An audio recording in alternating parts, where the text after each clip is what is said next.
When Madoka Magica ended in 2011, we got a satisfying ending to a series that, otherwise, had a lot of darkness.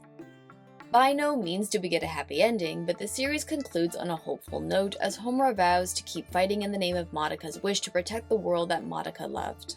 So when it was announced that Madoka Magica's story isn't over, that its story will continue in the original film Rebellion, myself, along with many fans, were curious if it would give us some answers to the questions the series left open-ended. Exactly how does Madoka's new universe work? Will our magical girls finally find a way to escape despair? Is there a way for the incubators to prolong the existence of the universe without enslaving magical girls? Will Sayaka ever find happiness? Will Homura ever see Madoka Kaname again, or was Madoka Kaname forever erased with the existence of Gattaca? Rebellion gives us some answers to these questions. It's a story about grief, it's a story about death, about good and evil, but above all else, Rebellion is a story about love.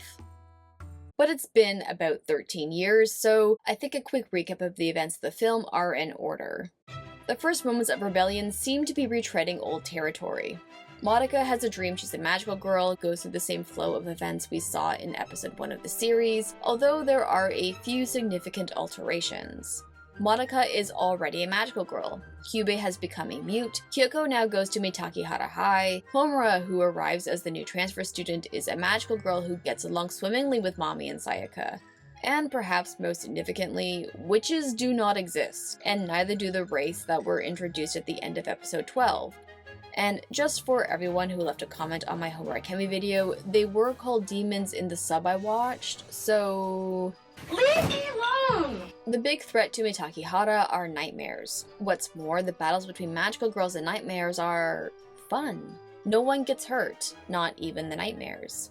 The magical girls simply subdue the nightmare and sing a song that turns the nightmare into a dessert, which is then devoured by Bebe, the creature that dispatched Mami in the OG series and now acts as Mami's cute and cuddly sidekick. The big question hovering over the film is... what the fuck is going on in here on this day? why is Madoka a magical girl when she should be doing omnipotent goddess shit? Why is the magical girl quintet fighting nightmares and not the wraiths? Why is Kyoko no longer the feral homeless girl we came to love and is now going to school with everyone else? Why is Bebe a lovable sidekick to the person they devoured? In general, we get the sense that the Law of Cycles has been rewritten once again, and only Homura seems interested in tracking down the source of these changes. It is 1 hour and 11 minutes into the film where we find out... what the fuck is going on in here on this day? Homura has fallen into despair and become a witch because, well, Madoka's wish kinda sorta screwed her over. Homura-chan, gomen ne. Homura's wish, the reason she traveled time and time again, enduring the pain and the constant threat of death, to speak nothing of the pain, suffering, and death she saw inflicted upon Madoka and her friends, the reason Homura kept fighting was for Madoka. When Madoka made her wish, the Madoka Homura came to know and care for was never born, never existed. All there is Gattaca. But at the end of episode 12, Homura tells Kyubey that she still remembers Madoka and that magical girls would turn into witches and incubators would use that energy produced by the emotions of magical girls to prolong the universe. Although we don't spend a lot of time getting to know Madoka's new universe, we learn that it works well enough, but the magical girl turned witch system brought much intrigue to Kyubey, since it's more efficient and effective. So the incubators decided to explore Homura's theory and created a barrier, trapping Homura in her tainted soul gem so they can see Gattaca carry out the Law of Cycles with the intention of capturing and controlling her. But Homura is still bound by her wish to be Madoka's protector and refuses to allow Kyubey to use Gattaca for his own devices. An epic battle ensues, and the magical girl quintet break through Kyubey's barrier to allow Gattaca entry into Homura's labyrinth to purify her soul gem, saving Homura from her fate as a witch. It's a joyous moment where all the magical girls beam at the sight of Gattaca's glorious descent from the heavens to free Homura of her doomed fate. But this glorious moment of reunion is shattered. Homura splits Madoka from Gattaca, in doing so becoming a creature ruled by an emotion Kyubey can't quite understand.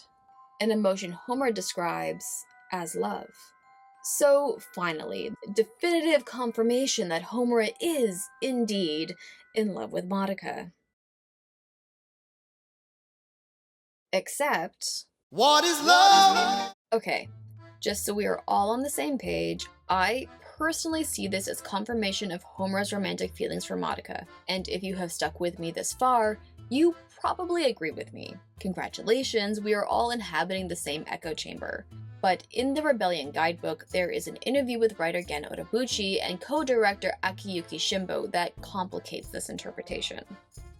Homura's line, "It's love," also caused a strong reaction, but thinking about it that way, it feels even deeper, doesn't it? Orobuchi. Well, you see, the reason I brought up the word love was because I was kind of thinking, when it comes to a power that can defeat aliens, nothing else fits, right? Shinbo. However, one thing I want to mention is that, in my opinion, that love feels like it might be fraternal love, philia, broader than romantic love. Orobuchi. Romantic love, even when it gets all complicated, stops at Sayaka-chan's level. Shimbo. That's why I see it as fraternal love, not romantic love. Eros. I think that what Homura directs toward Madoka is a broader kind of love. What do you mean? What do you mean? What do you mean? So, yeah. According to both the writer and director, Homura isn't in love with Madoka. Or, to be more precise, they have no homoed Homura's feelings for Madoka. This, paired with the numerous interviews done by Orobuchi that address this topic, make it clear that Homura's character was not intended to be queer. I would be amiss to point out that Homura and Madoka's voice actors have a differing opinion about Homura's love. Homura's voice actor seems to be down with the queer interpretation, while Madoka's voice actor seems to interpret Homura's feelings as more of a desire than love. This is all to say that even amongst the creatives shaping the story, there seems to be differing opinions about what exactly Homura's feelings toward Madoka even are. But why are there so many different interpretations of what Homura means when she says love? Well, Japanese is a very different language than English. In English, we say, "I love my cat," "I love my mom," "I love my partner," "I love cheese," and there is no distinction. Love means love. But in other languages, Japanese for instance, there are different words to express and differentiate the type of love you are feeling. Ayo, what Homura says, is a giving type of love that exists between family, a partner, or a general love. This is in contrast to koi, a love that is wanting and exists exclusively between romantic partners. Yo acts as a suffix to add emphasis. So, while yes, there is a very strong implication that Homura is motivated by a deep, selfless love that is romantic, there is still the implication that Homura is describing a general affection that isn't romantic at all. What unfortunately gives Orobuchi and Shinbo's interpretation of Homura's love a little extra juice is that the love Homura is describing, a selfless love where you accept the faults of the other, a love centered on giving rather than desire, is antithetical to the kind of love Homura has expressed toward Madoka. I mean, Homura separates Madoka from Gadoka so she can selfishly live in a world where Madoka Kaname needs protecting. It's not exactly an act of selfless unconditional love. But I still want to push back on this idea that Homura is describing a familial, platonic love. And since Shimbo is familiar with the terms philia and eros, I assume he is also familiar with the other terms of love categorized by the Greeks. There is, of course, philia, a love between friends, eros, a sexual passionate love, agape, a divine unconditional selfless sacrificial love, storge, familial love, philautia, self-love, and mania, obsessive, possessive, codependent love seen as a destructive form of love. So, dear viewer, which one of these do you think best describes Homura's affections toward Madoka? Which kind of love fully encompasses Homura's pain, her passion, her all-consuming desire for Madoka? It's mania. Mania is not a healthy love. It's not sustainable, it's not the kind of love I ever aspired to give or receive, but it is, unfortunately, love nonetheless. And I think the reason Homura uses the phrase "I" is because we are seeing the moment where Homura's deep, selfless, unconditional love for Madoka tips into mania. And considering everything Homura has endured, mania tracks. Homura Akemi is a 15-year-old young lady who has essentially been told that the reality she fought to protect doesn't exist, that the catalyst behind her wish to become a magical girl, her wish to protect Madoka Kaname, is null and void. But despite all evidence to the contrary, Homura knows the truth. She knows her feelings for Madoka are real. She knows what she sacrificed to protect Madoka. She knows the glory of Madoka's kindness. So yeah, I get why Homura is consumed by a manic love. It isn't just that she's obsessed with Madoka. Homura is determined to prove that the reality she experienced isn't a fantasy, that she and Madoka do share this special connection, and that obsession is born out of love. With all that said, if I had to solely rely on semantics as evidence of the queerness within Rebellion, this wouldn't be a very long video. Animation at its core is a visual medium, so taking semantics out of it, let's analyze a recurring visual motif speckled throughout the film: flowers and how they are used to invoke Homura's emotional journey. The first significant moment flowers are introduced in Rebellion is a month after Madoka and Homura meet. They spend an evening together in a park on a hill of flowers. The flowers are white with a yellow center and 5 individual petals. To my knowledge, there is no official statement from the creative team behind Rebellion about what these flowers are. But after researching flowers native to Japan that are common in fields, I think we have a match in the snowdrop windflower, otherwise known as the Japanese anemone. There are many different varieties of anemones, and their meaning varies across different cultures, but in Japan, anemones are symbols of protection. They grow in late summer and fall, so their symbolism broadly relates to joyful transitions. But just like any flower, its color often determines its symbolic meaning. Red for romantic love, pink for friendship, purple for protection against evil, and white for purity, innocence, and sincerity. The use of Japanese anemones ranges from funerals to weddings, since their delicate appearance serves as a reminder of the fragility of life, making their association with protection particularly vital during a major life transition. In the context of their appearance in Rebellion, Madoka and Homura are enjoying a quiet moment where they discuss how, despite knowing each other for only a month, it feels like they've known each other forever. Not only does this play into the sapphic stereotype of 2 women forming a deep romantic connection in a short period of time, there is an innocence to their conversation. Unlike many of the conversations Madoka and Homura had in the series, there is no fear of danger. This draws a nice parallel to the symbolism of the white Japanese anemone, a symbolic representation of purity and innocence of Madoka and Homura's relationship. These 2 young ladies are simply enjoying the pleasure of each other's company. Yet, we sense the fragility of their relationship because we have seen the world magical girls inhabit. It's a world where life is fleeting, innocence is shattered, and hope inevitably bleeds into despair. In that sense, we can interpret the white anemones as a symbol of how Homura feels about her relationship with Madoka: pure, innocent, and the anticipation of a joyful future. Though the anemone's association with funerals adds an ominous undercurrent to what should otherwise be a beautiful moment of union. The camera shifts and the frame fills with a simple white clover. These teeny tiny flowers commonly grow wild in fields and represent good luck and new beginnings, which works in the context of the film because this labyrinth Homura has created is a new beginning, not only to reconnect with Madoka, but to have friends and a comfortable life where, she's not struggling to survive. It's totally fair to say that I'm reaching, and that the flower symbolism in a single scene is a pretty sketchy way to intuit an entire film, but this scene between Homura and Madoka isn't a one-off.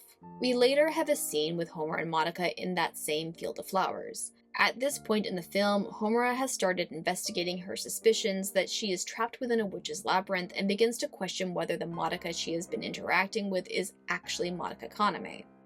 Madoka says she's worried about Homura, and even though she may not be able to help, she reassures Homura that she's here to support her.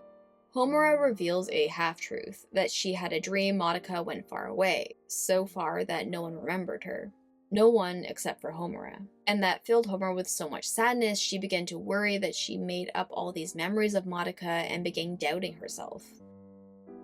The reason this is a half-truth is because this is likely what threw Homura into despair. But Madoka assures Homura that she could never bear to do something that would make a strong person like Homura cry, and she could never be brave enough to leave all of them. This revelation disturbs Homura. It makes her question whether Madoka regrets her wish.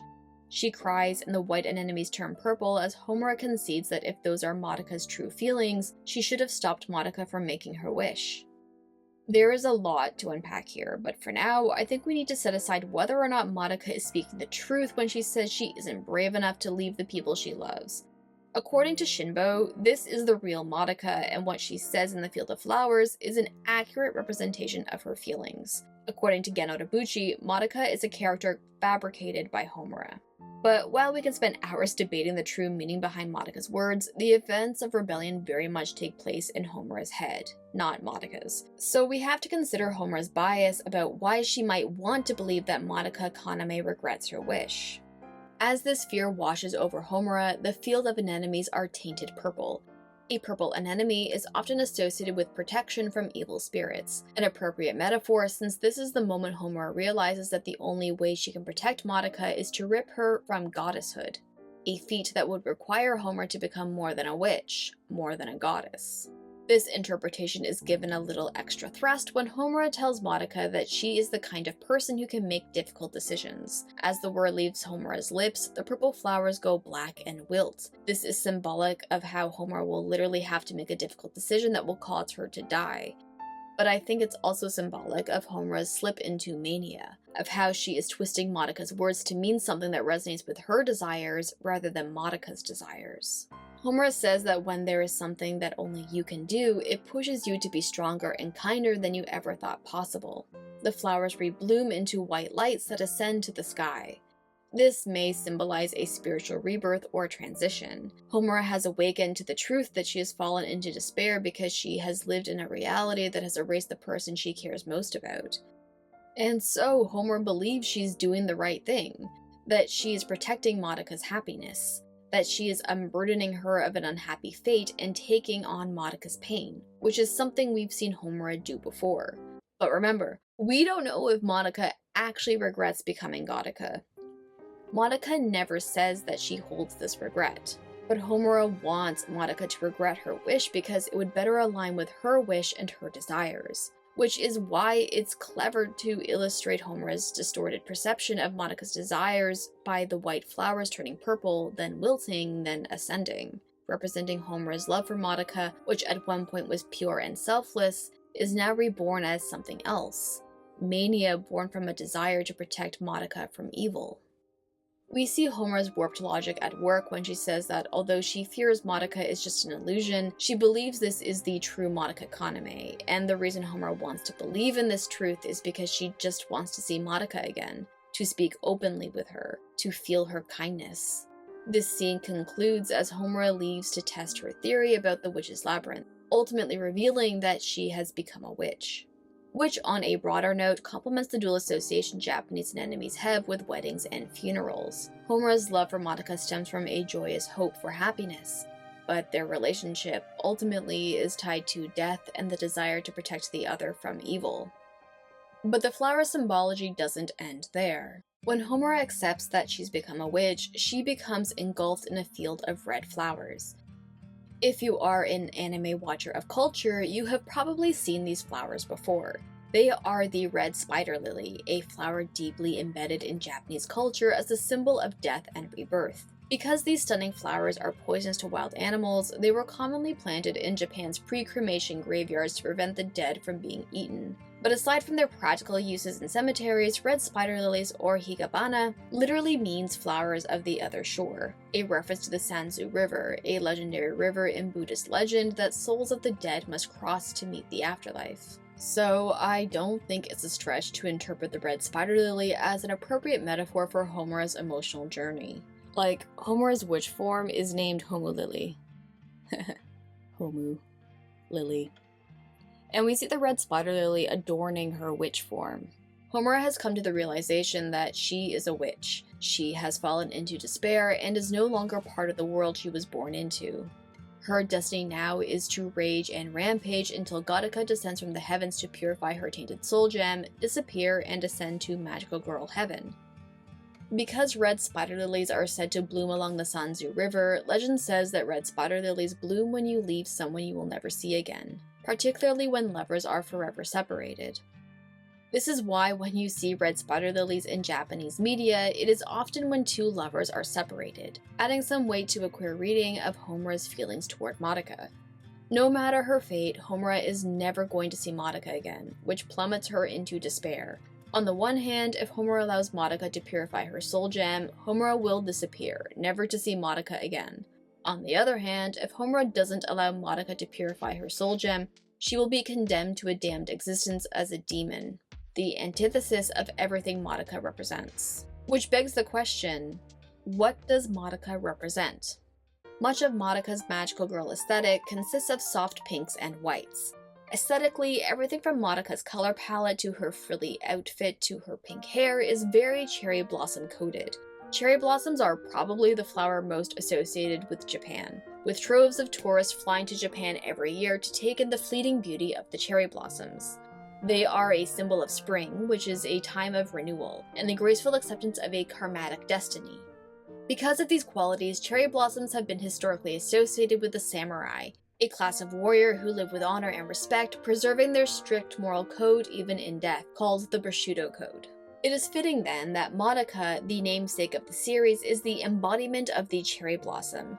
Madoka Kaname is a warrior who lives by a strict moral code to spread kindness, joy, and love, and Madoka lived her very own Bushido Code even in the face of death.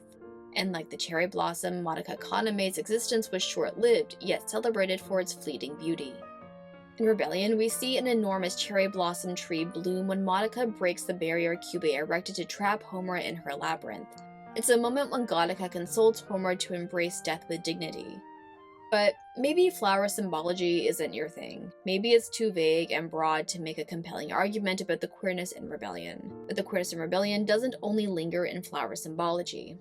Yes, my friends, it's time that we talk about Sayaka Miki. In case you missed my Queerness of Sayaka Miki video, we spoke at length about how Kyoko's relationship to Sayaka parallels Homura's relationship to Madoka. Both Kyoko and Homura watch over the object of their affection, swooping in at the first whiff of danger to protect them. The I wanna protect trope being a popular romance trope in manga and anime. We also see Kyoko and Homura behaving very coldly towards Sayaka and Madoka, only to later reveal that they share a deep personal connection. Ultimately, both Kyoko and Homura take this personal connection to the most sad and extreme outcome. By the end of the OG series, we learn that Sayaka, unfortunately regardless of Madoka's wish, is doomed to fall into despair when Kyosuke starts dating Hitomi. It's a pretty grim life for Sayaka. So imagine my surprise when I first saw Sayaka in Rebellion.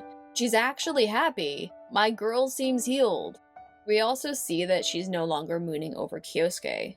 Sayaka's feelings for Kyosuke were an enormous part of Sayaka's character arc in the series. But here, Sayaka really seems to be over Kyosuke. She's not thinking about him, she's not going out of her way to spend time with him, and most significantly, she actually sympathizes with Hitomi's relationship woes.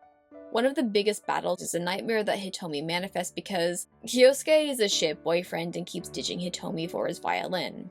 And although Hitomi understands and admires how dedicated Kyosuke is to his violin, the way he keeps putting her off makes her feel second fiddle, pun intended. This is something that Sayaka seems to sympathize with when she mentions that Hitomi is really going through it now that she's made Captain Oblivious her boyfriend. When Kyoko remarks that Sayaka seems like she's releasing some emotional baggage, Sayaka says that she has some life experience, hinting that Sayaka seems to have some memory of the events from the series. At the end of the battle, Sayaka comforts Hitomi with a sweet dream of Kyosuke to lift her from the nightmare. When we last saw Sayaka in the series proper, she was still deep in her martyr complex, but it looks like Sayaka has moved past her feelings for Kyosuke and is genuinely happy for Hitomi, since she happily supports her relationship with Kyosuke. And Sayaka doesn't look at Kyosuke with rose-colored glasses. She sees his flaws and limitations as a romantic partner. This Sayaka is more confident, she thinks things through and waits for the appropriate moment to act, and most significantly, Sayaka is no longer clouded by her martyrdom. She can celebrate the happiness of others without resentment or regret. And just as we've seen Sayaka's sympathy for Hitomi, Sayaka extends that same sympathy to Homura. To say that Homura and Sayaka didn't get along in the anime would be a gross understatement. Homura is cold to Sayaka because she knows Sayaka is doomed to repeat herself and drag everyone into her misery. And Sayaka, despite being initially interested in getting to know Homura, goes cold on her fairly quickly. Despite never really getting on the same page as one another, Sayaka and Homura are very similar. Both of them use their wish to protect the person they care most about, though Sayaka comes to regret that wish while Homura holds on to dear life. But Sayaka's personality change does not go unnoticed by Homura, and she confronts Sayaka about it. In their exchange, we learn that Sayaka is more plugged into what's going on than Homura, suggesting to Homura that it's strange a witch has trapped all of them in a labyrinth that resembles an ideal Matakihara, only to not harm them or lure in new victims. The only logical conclusion is that the witch who created this labyrinth does not want to cause harm, but rather to keep things as they are. On a second viewing, we have the benefit of knowing that Sayaka is talking about Homura. Sayaka knows what it's like to fall into despair. She knows what it means to cling to an ideal world that never changes, and how painful it is to know that world is never coming back because it never existed in the first place. The thing that changed was her. This notion is best exemplified when Homura attempts to freeze time.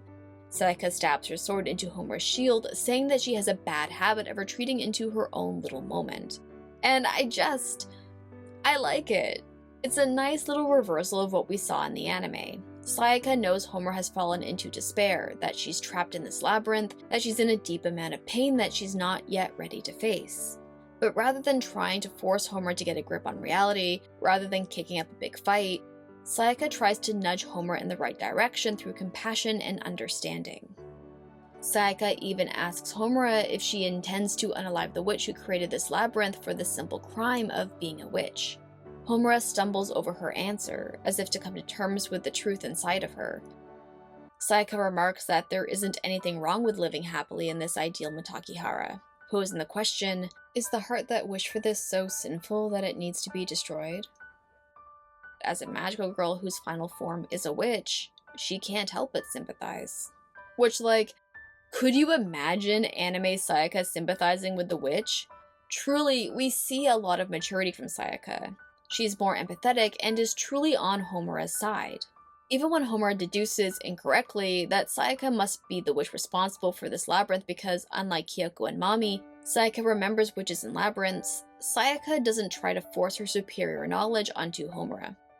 Sayaka simply reassures Homura that she is the same Sayaka before disappearing, her voice leaving Homura with an ominous warning that she should think through whether or not she is really, truly okay destroying this version of Matakihara.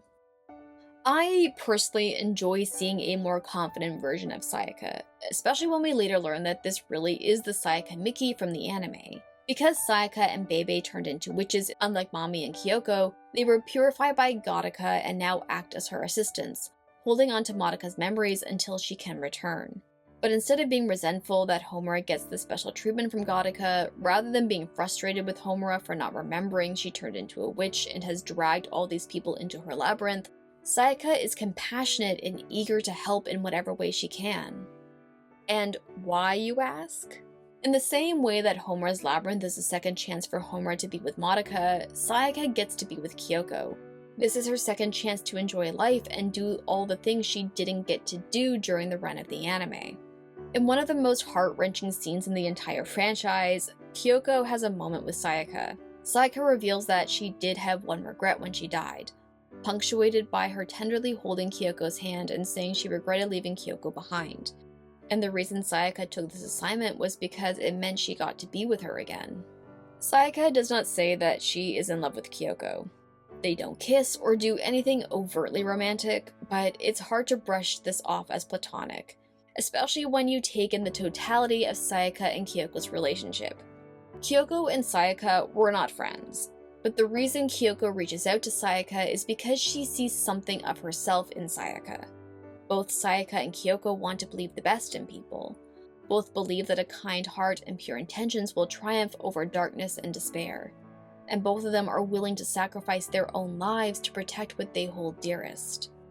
By the end of episode 9, it becomes clear that what Kyoko holds dearest to her is Sayaka. She literally sacrifices herself just so Sayaka won't be alone in death. And now, we learn that the root of Sayaka's pain was that she did have regret. I think it's significant that this is the key aspect of Sayaka's character that is carried over from the anime. Not her love for Kyosuke, not her martyr complex, not her black and white worldview, but her regret about Kyoko. It very much acts as a parallel to Homura and her relationship with Madoka. The emotional through-line of this film comes from Homura's regret of not stopping Madoka from becoming Godaka and her belief that if Madoka understood the sacrifice she was making by erasing herself from existence, Madoka would have never made that wish. And as her sworn protector, Homura regrets that she failed to protect Madoka. Although there are parallels between Sayaka and Homura's arcs in Rebellion, there is one key difference. While Rebellion Sayaka isn't anywhere near as self-righteous as anime Sayaka, Sayaka adheres to the fixed rules of the universe. Anime Sayaka saw herself as an ally of justice, and we get ripples of this in Rebellion, because while Sayaka is incredibly well-adjusted and has done a lot of growth, she isn't here to rock the boat. Sayaka is Godaka's literal assistant, an arbiter sent to reconnect Homura to the law of cycles. And although Sayaka is able to enjoy some of the benefits of Homura's labyrinth, like seeing Kyoko again, Sayaka is still not the type to take more than what she's given. Sayaka remains a rule follower, a servant to the systems of power that govern the universe. This is the point where Sayaka and Homura's character arcs diverge. If Sayaka at her core is an enforcer of rules, Homura is a rebel, a breaker of rules. As a consequence of Homura separating Madoka from Godaka, Homura rewrites the laws of the universe once again. Homura isn't a magical girl, a witch, and she isn't merely replacing Godaka as goddess supreme. An entity like that, Homura supposes, could only be called a demon. Homura calls her existence evil because she is an agitator to the law of cycles. Homura even admits to Sayaka that she may one day destroy this universe. It's only natural to take Homura's words and actions at face value, but after several rewatches, after marinating with my thoughts for over a decade, I was left asking, what is it exactly that makes Homura evil? This is a bit of a digression from a queer analysis of Rebellion, but if we are going to hold Homura to this high moral standard, if we are going to call her evil, I think it's only right that we hold the other magical girls, Madoka in particular, to that same moral standard. So let's examine Homura's rewriting of the universe in contrast to Madoka's rewriting of the universe. When Madoka made her wish, she merely wished to erase the existence of witches, but the same infrastructure was maintained. Magical girls are still used to harvest energy for the incubators, though the system Madoka has in place isn't as effective or efficient as the witch system. There is still grief in the world, and magical girls fight wraiths, who drop these cubes that Kyubey collects to prolong the existence of the universe in the exact same way he collected grief seeds. Although magical girls are erased before they inflict grief onto the world and are taken to a higher plane of existence in Madoka's universe, ultimately, being a magical girl comes with a miserable fate. Magical girls are still used by incubators to harvest energy. It's unclear how the role of incubators has changed in Homura's cycle. Are incubators upfront about how they will grant magical girls a single wish in exchange for a life of fighting that will swiftly end in death for the purpose of harvesting energy to prolong the universe? Because, call me idealistic, but I don't think that the suffering of a few individuals for the betterment of the greater good is liberty. And when we start dictating who is worthy of human rights and who isn't, Because this isn't an American Teen Princess pageant. This is not Germany. Homura's system rebels against the incubators. Her soul gem isn't corrupted by despair, but love. Homura gloats that it will be the incubators, not magical girls, who will now handle the curses throughout the world, and while it's unclear how magical girls fit into Homura's reconstructed universe and how energy is collected to prolong the universe, it seems that magical girls can finally enjoy life, no longer having to fight or fall into despair. Homura's rebellion also agitates the concept that magical girls make wishes with kind intentions only to fall into despair when their wishes betray them, usually in the form of exposing the flaws in the logic behind their wish. So, can we really call the person who wished to dismantle a system that chained magical girls to a cycle of making a hopeful wish only to fall into despair and essentially die evil? I don't think so. Like, yeah, Homura enslaving the incubators isn't an act of kindness, but I have no love in my heart for the incubators.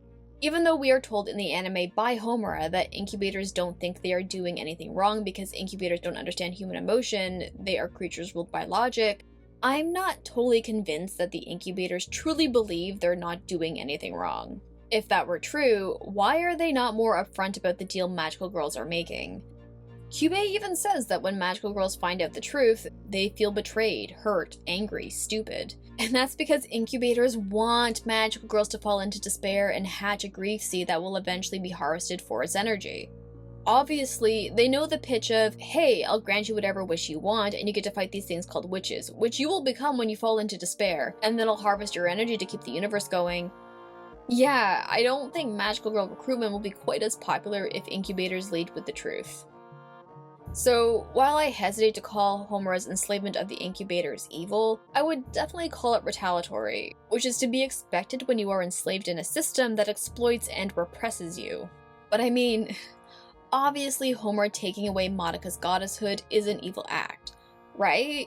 Homura violated Madoka's wish and sublimated her desires onto Madoka, taking away Madoka's life purpose. Evil, right? Right? Well, I would be amiss to point out that Madoka did something similar when she made her wish. Madoka's wish took away Homura's life purpose, forcing Homura to live a lonely existence remembering Madoka and everything she did to protect her. I would even suggest that Gattaca, who is omnipotent and can exist and observe multiple timelines, was cruel for passively watching Homura exist in a reality that drove her crazy with longing and despair over Madoka Kaname.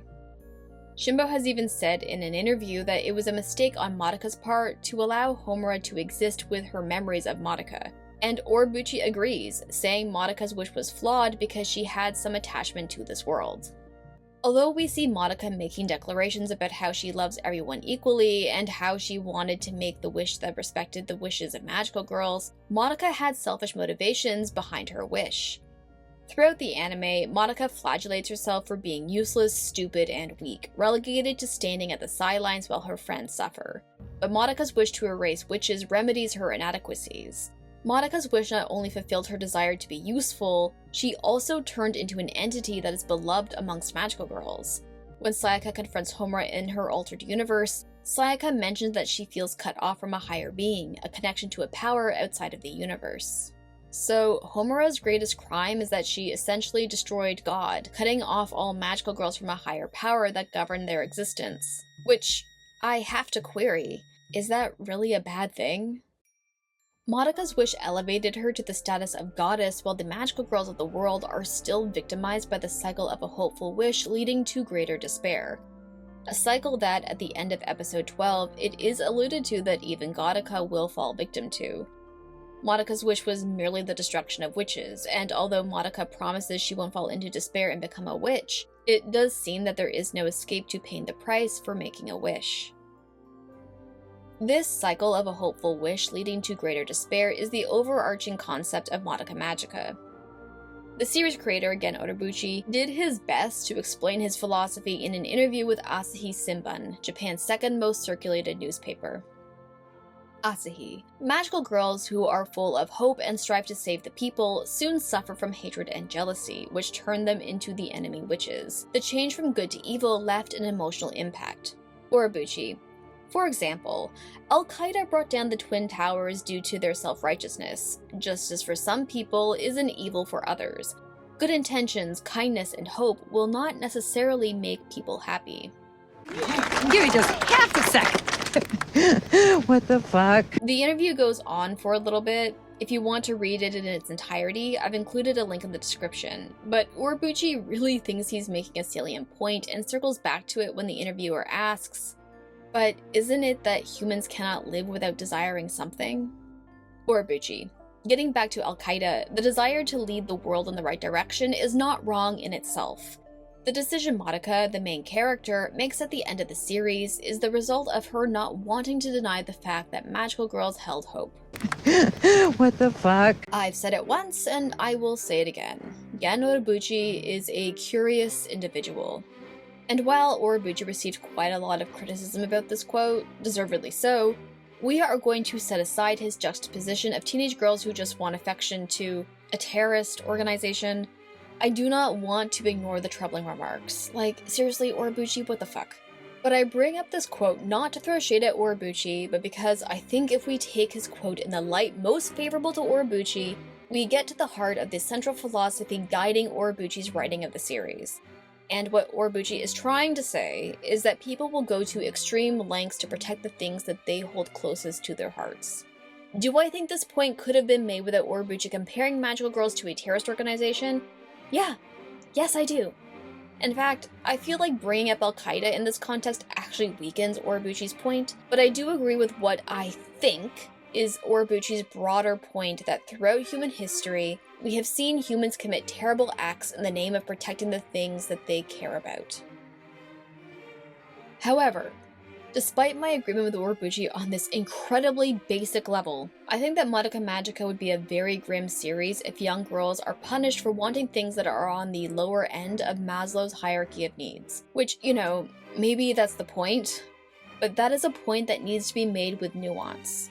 Unless you have a deeply puritanical view of morals, I do not think that Mommy's loneliness, Sayaka's need to be loved, Kyoko's wish to have her father's religion gain popularity, or Homer's desire to protect Madoka are selfish acts worthy of punishment. Which is why it's a little troubling to me that the only one who seemingly overcomes the victimization of their wish is Madoka, the allegedly selfless one.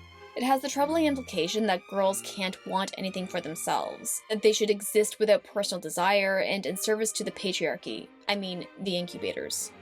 Like, Kyosuke is selfish as fuck and he gets to do whatever he wants with no consequences.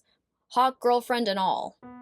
To bring my little tangent full circle, this is why, for me, Homer's Rebellion feels so queer. Homer is a young woman who has been repressed by the systems of power that manipulates, abuses, and exploits teenage girls by taking the thing that they desire most and turning it into despair. 教えてごらん。君はどんな祈りでソウルジェムを輝かせるのかい? And the thing that sustains Homura is her refusing to fall into despair about the person who has inspired the greatest emotion she's ever experienced: love.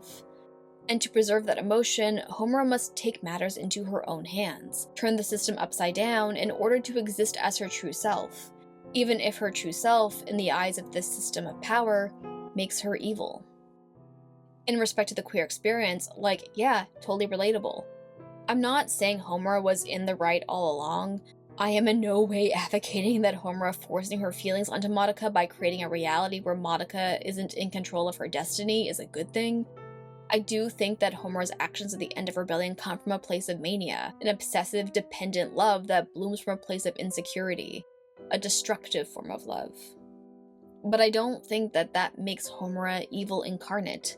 I think that makes her human.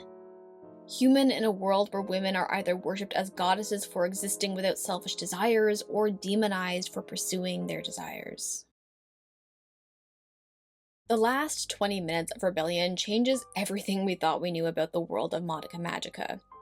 But one symbol carried over from the anime is the red string of fate. In my Homura Akemi video, we spoke at length about how Madoka's hair ribbons come to represent the red string of fate. To quickly reiterate, the red string of fate is a tale in Chinese and East Asian traditions that we all have a red string bound to us that connects us to our fated lover. While there are a few interpretations of this tale that encompass platonic love, the red string of fate is predominantly associated with romantic love. Madoka's hair ribbons are introduced in episode 1. Madoka is getting ready for school, and her mom helps her select these ribbons, teasing that they will attract secret admirers. And ring-a-ding-ding, moments later we are introduced to Homura Akemi, the girl Madoka dreamed about the night before. We, of course, come to understand that Homura is a time traveler, going back in time again and again with a single-minded goal to change history by protecting Madoka from her fate as a magical girl. Drawing parallels to the concept that the red string of fate connects lovers regardless of time. The series doubles down on this notion when Madoka becomes Godoka and gifts Homura her hair ribbons, along with a promise that even though she will be erased from reality, Homura will still remember her, and they will one day reunite if she holds on to hope.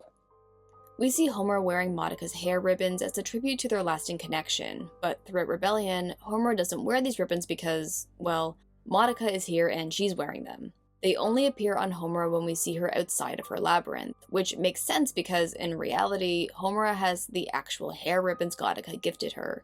But when Homura rips Madoka from Gattaca, we see a curious item. A spool of thread spins around and around.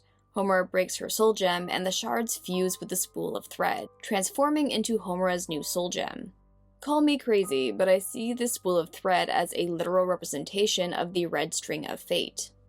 I mean, okay, the thread itself is pink and not red, but pink is a color that is heavily associated with Madoka throughout the series. Like, come on, a literal spool of thread that has transcended time and space formed Homura's new soul gem, which he declares is done all in the name of love. In Homura's new universe, she is the one who is a veteran at Mitakihara High. Madoka is the transfer student who has been away from Mitakihara for 3 years. Her signature pinkish red hair ribbons are now yellow. It seems that Homura has finally got her wish, but Madoka feels oddly nostalgic. Although her surroundings haven't changed, Madoka senses that she is the one who has changed, as if she has a different role in the universe since she was there 3 years ago. As Gattaca starts to emerge within Madoka, Homura pulls her back, saying she is exactly what she is meant to be. In a throwback to episode 1 of the anime, Homura asks if Madoka likes the world she lives in and whether she treasures stability over desire. Madoka says she doesn't like to break rules, and Homura concedes that one day Madoka might become her enemy, but that's fine because that won't stop her from wishing for a world that makes Madoka happy. Clearly, Sayaka had a good read on Homura. Homura wishes things stayed exactly as they were in the past, and she's using her powers to stay in her own little world where Madoka needs protecting and Homura has the strength to protect her.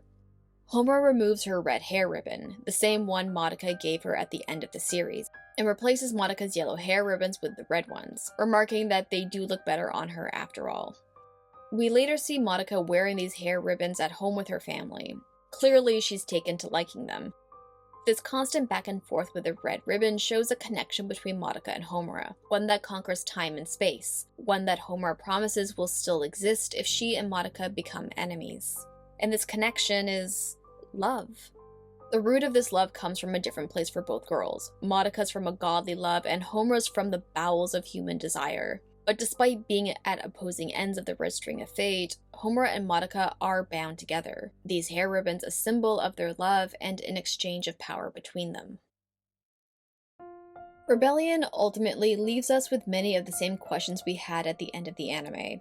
Exactly how does Homura's new universe work? What is the role of the incubators? Have our magical girls finally found a way to escape despair? Will Sayaka ever find happiness?